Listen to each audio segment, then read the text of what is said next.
Today, you'll find 3 of the best stocks that you can buy right now in October 2023. September has been a rough month on the stock market where it has lost about 5% of its total value, but that also means that many opportunities just arise from it. So I've spent the last couple of days to find what are the best and the top stocks to buy right now in October 2023, and here are my results. The first company on my list is one of the largest pharmaceutical companies in the entire world, which is currently trading at discount at its 52-week low, and it is the company Pfizer with the ticker PFE. This company that's currently worth over $150 billion has been shut to the eyes of the public throughout the pandemic because they've notably been able to produce one of the first ever vaccine against the COVID. Add to this, in 2022, they've been able to generate over $100 billion of revenue from all their multiple kinds of products, from the vaccine Comirnaty to Advil to even Viagra.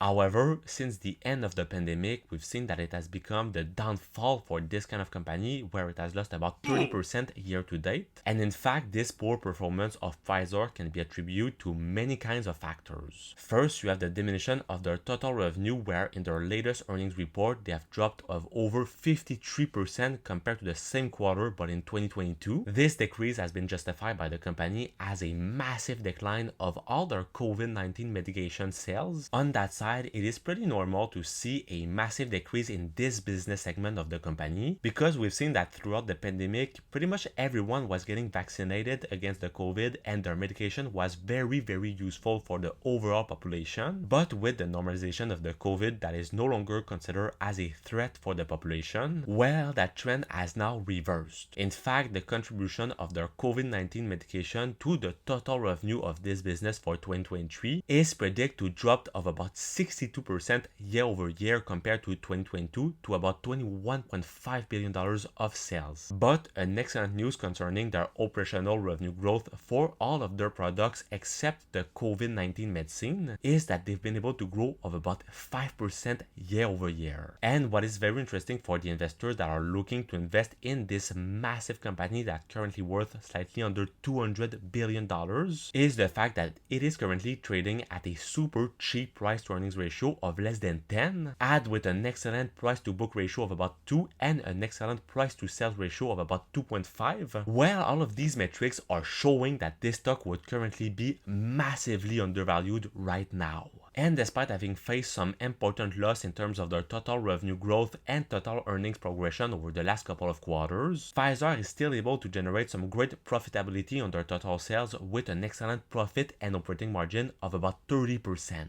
All of this while maintaining an excellent and healthy debt compared to their total equity. However, with the reduction of their COVID-19 medicine sales, we can see that their operating cash flows have been diminishing compared to last year. And when you add this with an increase in their total capex, with some hikes of the interest rates that have obviously been massively impacting their total debt, it unfortunately makes that their total free cash flow have been diminishing compared to the same period last year. But for all the dividend income investors, you'll be happy to find that this company is giving a great 5% of dividends to their shareholders with a pretty low payout ratio of only about 43%. It is showing that they are not using too much of their total earnings to pay the dividends to their shareholders. Jumping out to the second stock on my list, which is one of the favorite company of the legendary investor Warren Buffett, and it is the company Coca-Cola with the ticker KO. This consumer discretionary king is one of the largest and most popular brand in the entire world that is worth over $250 billion. In fact, throughout the ages, we've seen that this company has established themselves as a leader in the beverage field with great beverage companies such as Barq's, Dasani, Fanta, Minute Maid, Vitamin Water, Powerade,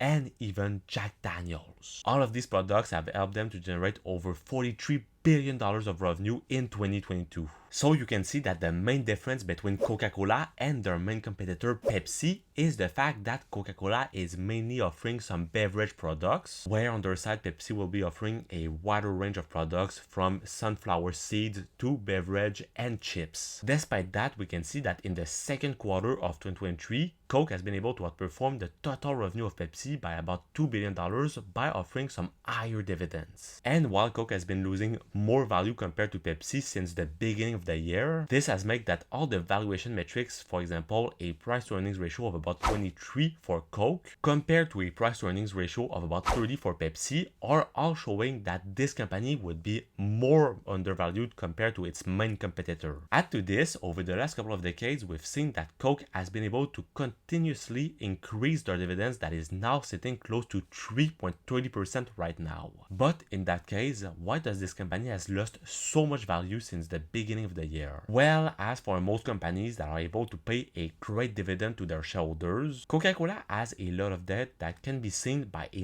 high debt to equity ratio of over 100%. And just like for Pfizer, it means that this company has been massively hit by the hikes of the interest rate that have happened throughout 2022 and 2023. However, the excellent news for the investors concerning this company is that they've been able to grow their total equity while diminishing their total debt over the last couple of quarters. Unfortunately, we can see that their total free cash flow over the last couple of months have been diminishing, notably because of an increase in their total capex and also some high interest payments that they have with their debt.